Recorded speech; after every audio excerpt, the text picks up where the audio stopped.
Hello, everyone, and welcome to another episode of the Teacher's Lounge, where we address everything in the classroom and in between. I am your host, Anjali, and in today's episode, we will be delving into the nitty and gritties of pdhpe. Okay, let's just jump straight in with an introduction to the subject. Why is pdhpe such a valuable curriculum area? Look, I feel like many people would probably say it's because physical activity is very important, which I agree with, but genuinely, pdhpe is so much more than that. Let's have a little look at the NESA syllabus. So through the rationale, we can see that pdhpe enhances students' health, safety, and well-being. What I can see is that students learn things like interpersonal skills that build resilience and confidence, which will allow them to become responsible, active members in society, which I feel like is so important for today's generation. Now, when we look at the objectives of the syllabus, it further reinforces this as there is a major focus on the development of interpersonal, critical thinking, self-regulation, and problem-solving skills. Ultimately, I feel like pdhpe gives students practical life skills. Okay, moving on, I noticed from the hundreds of messages I received last week, it seems a lot of you are struggling to, as teachers, create meaningful practical lessons. Well, recently I learned about the game sense approach, and this will literally help you do exactly that. The game sense approach is all about putting a game first, at the heart of the lesson. A researcher named Buchan says that it encourages players to develop skills in a realistic context, enhances children's physical, cognitive, and social development.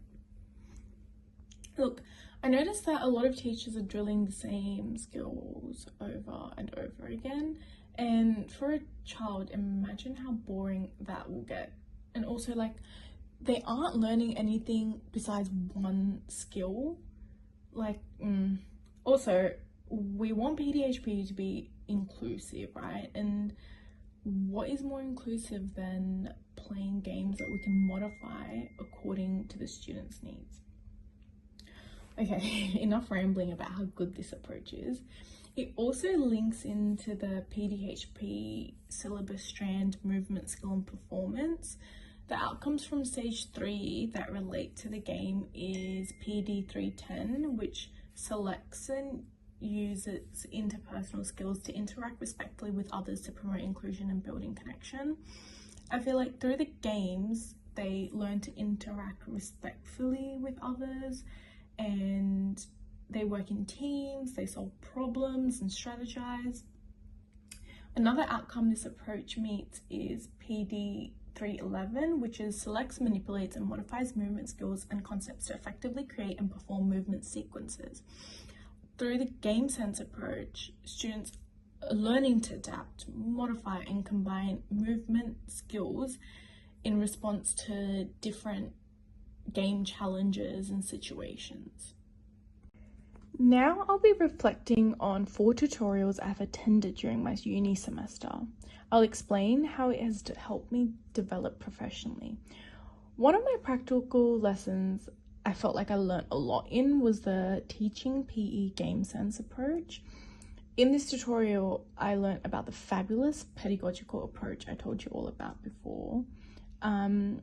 Through this lesson, I learned things like the importance of students being able to learn fundamental movement skills through games. This practical lesson really allowed me to understand what a quality PE lesson looks like with a good pedagogical approach implemented. In the lesson I attended, we played like mini games, and I feel like that allowed me to develop so many skills at once. And while we were playing these games, our mentor teacher asked us questions like, what modifications can we add? And not gonna lie, in the beginning I was so confused, and I was thinking to myself, like, how can I modify games that are already made and have rules? But like, I listened to like other people in my class, and when we implemented the modifications they suggested, it finally made sense to me. And like throughout the tutorial, I remember thinking like so hard, like outside of the box, to find ways to modify games for different needs and like to suit different abilities of students. And eventually I gave like really cool modifications, and I felt so proud. So yeah, anyways, I feel like when I have my own pdhpe class, this is something that I'll remember forever, because I know how to now modify games for them. And my teacher also mentioned the importance of setting up, like before we came into class, everything was set up for us, and modeling behavior expectations and setting boundaries with students, because let's be honest, I feel like when children are playing games and stuff, they can become really rowdy. And also, I remember the tutor saying things like, will this work for primary school students? Are you going to be able to manage 20 kids with this modification? And like, this all made me realize that I am responsible for so many young kids, and classroom management needs to be crucial. It's key, like it's crucial to me. And through this lesson, I understood the pdhpe syllabus objectives of knowledge and understanding of movement skills and creativity in a variety of physical activity outcomes, and also met outcomes PD 310 and PD 311. Okay, moving on to the next one. I think my favorite practical lesson was teaching PE, Indigenous and cultural games. In this lesson, we were provided with information sheets with one cultural game, and we took on the role of teachers and taught other classmates how to play this game. We learned how to pre-plan, set up games prior to teaching, and we were prompted to apply early intervention techniques such as simple prompts, pre-corrections, and verbal feedback, which with students reinforces high expectations in the classroom. During this tutorial, I was thinking about the assignment I was currently doing, and it was about a pre-service teacher who had a horrible experience during his PE in his youth, and it became like a fear in his teaching. And to be honest, I had the same experience. I hated pdhpe because I felt like it was so competitive. All the fit and fast people would be praised, and I was in the back feeling like absolute rubbish. Also, being an immigrant, I had no idea about these games they were playing. Like, what on earth was footy and netball? Looking back at this, I realized we only played Western sports. Like, we had no culture at all. I felt like anything we did multicultural in school, it was to tick off like a checklist they had, not to like actually learn about the culture and be more inclusive. I feel like back in my youth, we could have done more for different ethnic groups, especially since Australia has more people born overseas than here. And when we were playing these cultural games in class, I felt like everyone was getting so involved and learning new words. I learnt the word Nahoba, which means baby. And also, when we were role playing, it made the class so much more fun. Like, so much more fun. Anyways, playing these activities made me truly understand the importance of incorporating games from different cultures, and especially Indigenous cultures, as the history of minority groups is crucial. Like, we have to keep it. Pill and others emphasize that playing Indigenous games not only enriches learning experience for Aboriginal students, but everyone, as it promotes identity, relevance, and inclusivity. When playing these culture games, students will meet outcome PD 310, as these games allow students to engage in respectful interactions with one another and build upon teamwork while appreciating and understanding Indigenous perspectives. Moving on from practical lessons, I also want to reflect on some theory lessons. A theory lesson that really captured my attention is learning across the curriculum in pdhpe. In this lesson, we learned how to promote learning across the curriculum and how general capabilities and cross-curriculum priorities are addressed in pdhpe. We also learned how to plan integrated lessons, which are lessons that address more than one subject, so like science and pdhpe in one. And integrated learning has now become like one of my favorite pedagogical approaches. I've used it for other subjects as well. And if I'm being totally honest here, I feel like before this tutorial, I had no idea on the importance of like general capabilities or cross-curriculum capabilities. I just felt like this stuff was just additionals, and I had no clue that like science could be a part of pdhpe. I don't know, I feel like we just focus so much on meeting outcomes that like the other stuff just gets lost. But with integrated learning, we can do both. In the lesson, I learned how to meet not only outcomes, but create fun activities that address other KLAs and general capabilities and cross-curriculum priorities. In this lesson, I also learned how to make more meaningful lessons. Like, as I reflected on with my prac reflection, we incorporated Indigenous games into our learning, which helped meet cross-curriculum priority of Aboriginal and Torres Strait Islander histories and cultures, and also to meet the curriculum priority about sustainability, as it can link in well with outcome PD36.